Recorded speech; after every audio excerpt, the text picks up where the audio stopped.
Today we're making tiramisu, a worldwide favorite dessert and a specialty at Medusa as well. We're going to show you how to make the ladyfingers, the mousse, and the coffee syrup. It takes about an hour. It costs less than $20. You present this for dessert, for dinner, trust me, they're going to fall over and love it. And they're going to be like, oh my God, this is so good. Your family will appreciate the love. We're going to start with the ladyfingers. We're going to make the mousse.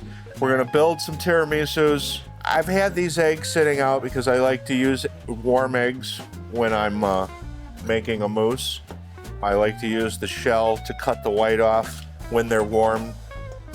It works a lot easier. It seems like the eggs crack a lot easier when they're warmed.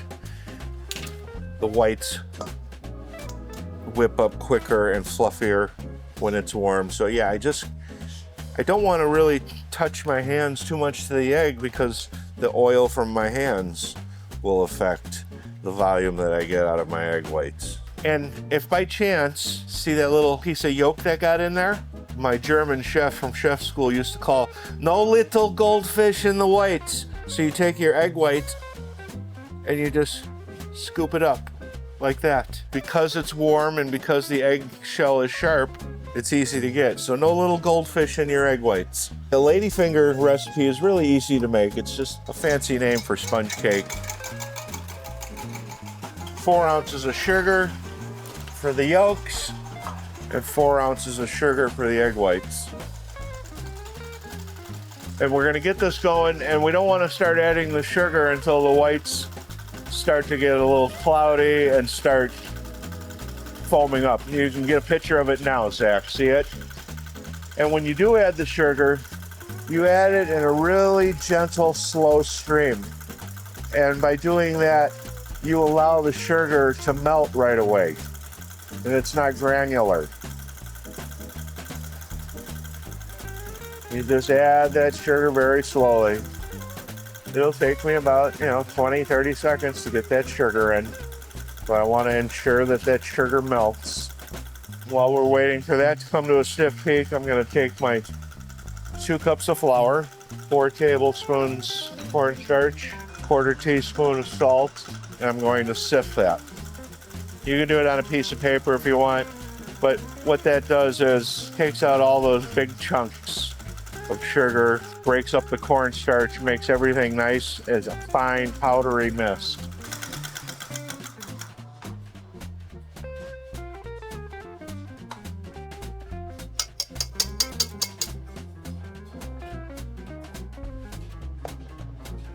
Anyways, when you have to whip egg yolks and egg whites, you always do the egg whites first. If you did the egg yolks, then you'd have to wash that bowl out and make sure all that egg yolk was out of there because that's fat and the egg whites don't like that fat. Now, with the egg yolks, we go at high speed, teaspoon of vanilla paste, and we beat those until they get a nice pale yellow, about 4 or 5 second ribbon, which means when you drag a spoon or a whip through it, it takes about 4 or 5 seconds for that ribbon to disappear. This is looking good. We can start adding the sugar now. Same thing with the egg yolks and the whites. You want to add the sugar slowly once the egg yolks start to get some air to ensure that sugar melts. And as you can see, we're changed from that dark yellow. Now it's getting nice and light. We still need a little volume on that. We've got our flour sifted.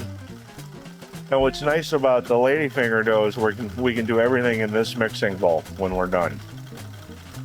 Making cake from scratch is really rewarding. You go through this process and, with baking, everything has to be a precise measurement. Otherwise, you'll end up with something different, which is okay. If you like that something different that way, then make the adjustment in your recipe. But you make a batter, you put it in a pan, you put it in the oven, the whole house smells like cake. And while the cake is baking, you're making the delicious frosting and fruit fillings and so forth. And then you serve it. It really feels a lot better than just stopping at the store and buying a cake. When you actually make the cake, or the tiramisu or whatever dessert it is, there's just that satisfaction. You know, it's just even more satisfying. So if you're a person that loves to give gifts like I do, you know, I admit it, I'm selfish. It gives me more pleasure to give gifts than the person receiving it. This is ready. Let's see how nice and light that is now.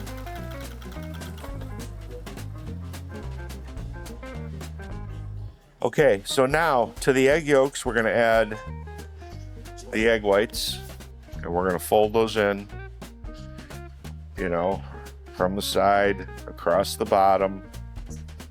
You know, you don't want to bang on the bowl. You don't want to be too aggressive.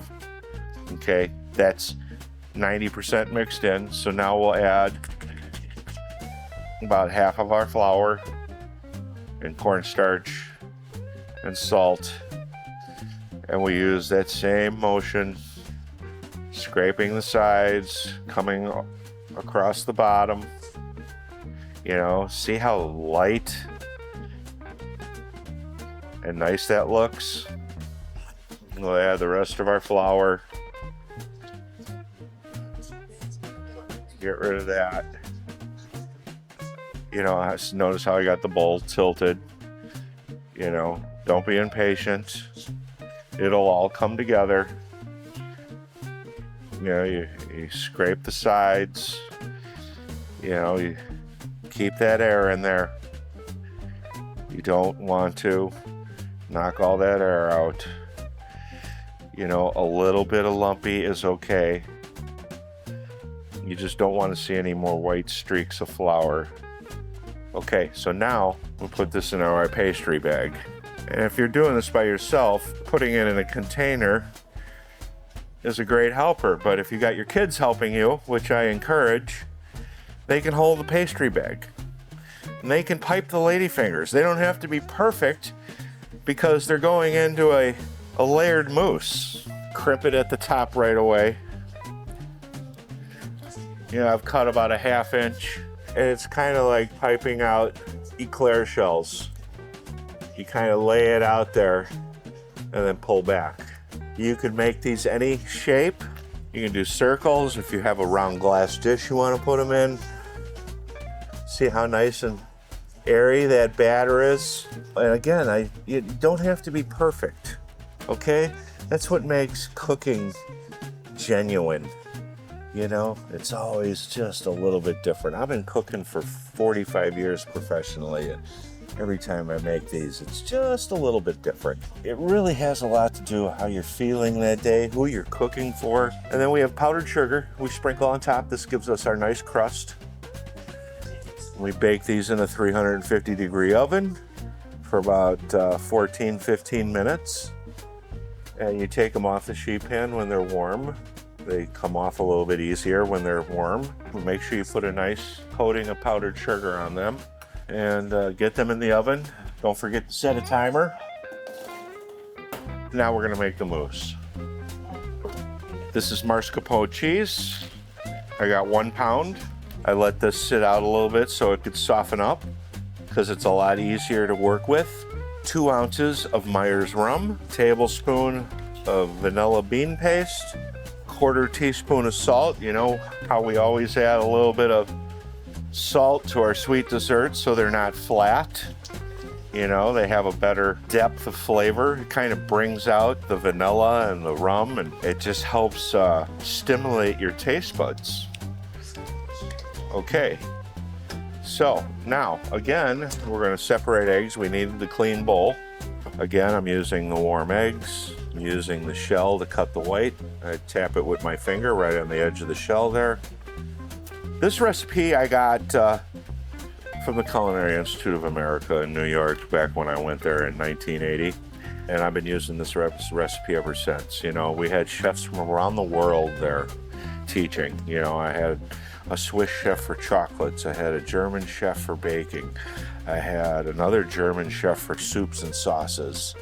I had a French chef for banquets, you know, and you learn all these techniques and tips from chefs from around the world, and that's what's so beautiful about my experience in New York, because, you know, here I am, this kid from Lake Geneva, Grew up in a short order, breakfast till 4 in the morning type of a place.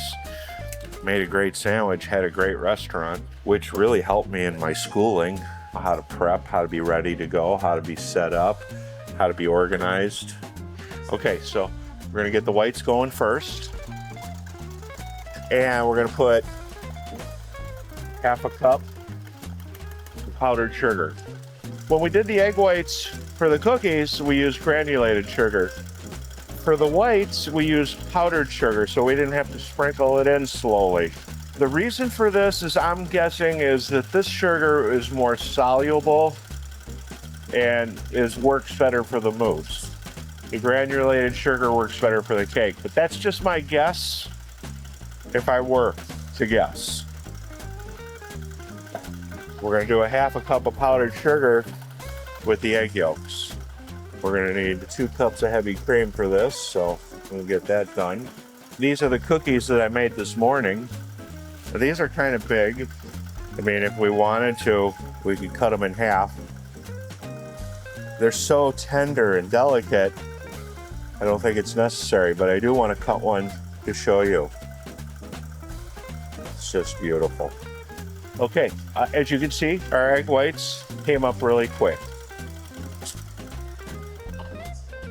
That's a nice stiff peak. That's what we're looking for. And because these egg whites are already whipped,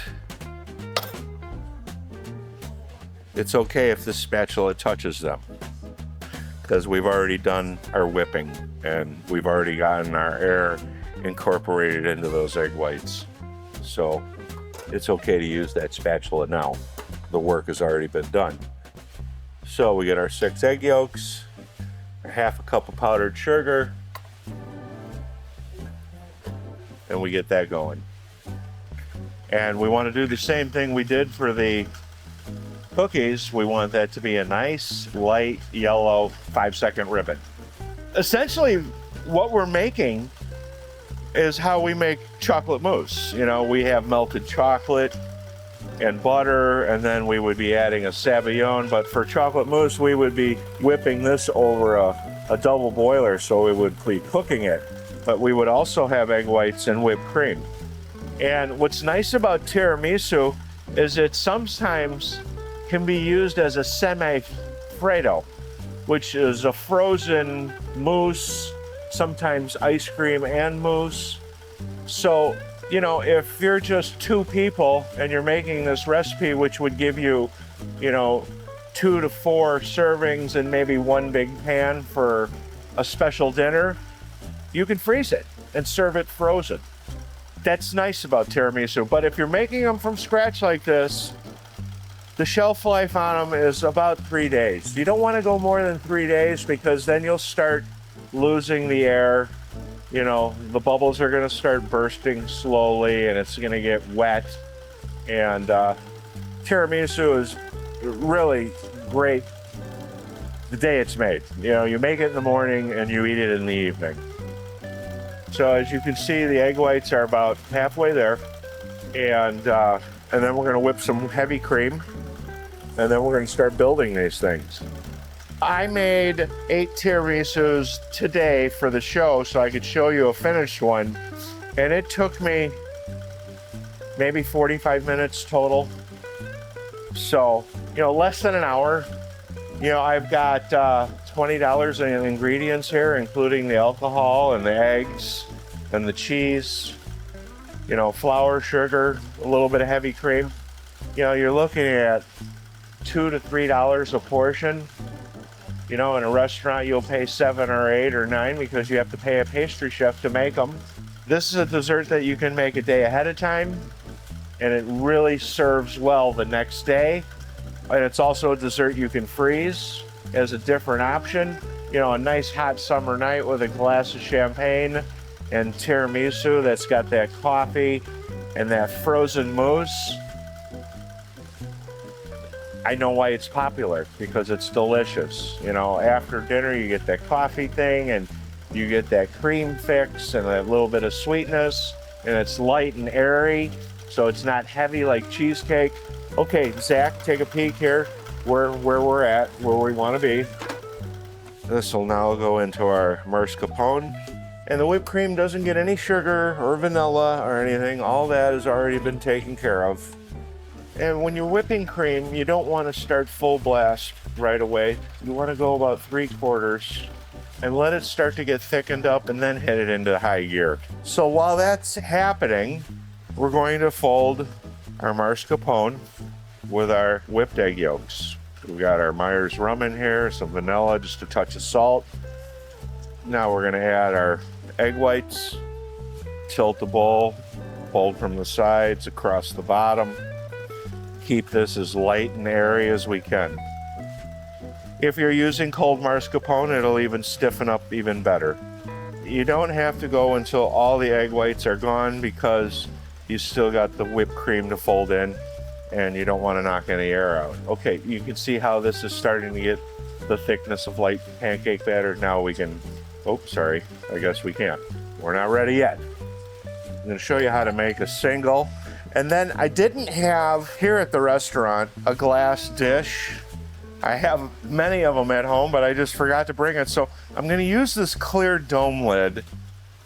And you just imagine that it's a glass casserole dish, okay? This is, you know, a low budget production. I'm gonna make you one that you would make for your guests that they could see through on the sides. And I'm gonna make individual ones like we used to at the restaurant. Okay, as you can see, this whipped cream is almost come together for us, but we wanna make sure it's a stiff whipped cream. We don't want it watery. We want it to help bring this mousse together. And what's gonna help it bring it together is that cold cream. But yeah, that's what we're looking for. Nice stiff peak. So the 2 cups of cream go into the 6 egg yolks, the 6 egg whites. Get this folded in.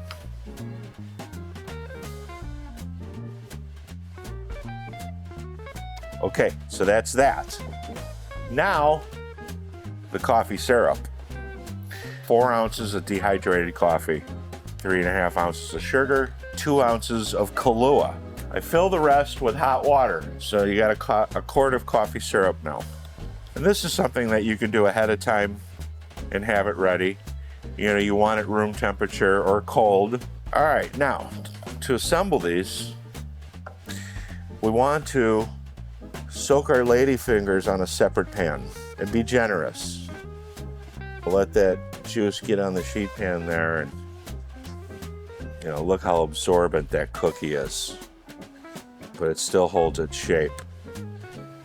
All right, so for the small one, we take a little bit of the mix, put ladyfingers, a little bit more of the mix, another ladyfinger, you push that down, make it kind of flat, and you want to make sure you cover all the cake so it doesn't dry out. You can scrape it to the edge if you want. I don't like to do that. I like to make it look a little bit more homemade, backcountry. And then sprinkle a little bit of cocoa powder. You can put shaved chocolate on top if you want. And that's the small one. Now, if you're making a large one for a dinner party, it's basically the same thing. It's 3 layers of the mousse, 2 layers of cookies. So on the first layer, I'm going to put the cookies this way, push them down in there. Look at your bowl, see where you're at, make sure that you have enough. Flatten that out over your cookies. Now these cookies we're going to put this way, so everybody gets a piece of cookie. And I've got a little extra cookie here. I'm going to stick this in there too. What the heck, why not? So this recipe will make 1 large pan and 1 individual, or it'll make 8 of those bowls. You know, what's going to happen is when you refrigerate this, it's going to set up nice and firm like lasagna. And then cocoa powder. And these will get covered with saran wrap. But that's your tiramisu dessert. Oh, I love it. I said 13 to 15. This has been 13. We're just going to go another minute or so. Okay, let me pull out what I made today. Same recipe. That recipe we just made, this right here, makes these 8 bowls. And when we would serve this at the restaurant, we would just do it like this. We wouldn't put any whipped cream, any mint, or anything. We wanted it to be as simple as possible. Look at that. Look how that stands up now. And it's light. It's like really flavorful whipped cream. Has a little bit of the cheese in there. The rum is just a hint. The chocolate powder gives you that chocolate because you've got the sweetness of all this other stuff going on. This is really a fantastic dessert. This is how we made it. I've loved this recipe for the last 45 years, and I'm sharing it with you today. It's not mine, but it's one that I've made for over 40 years. This is so good. I nailed it.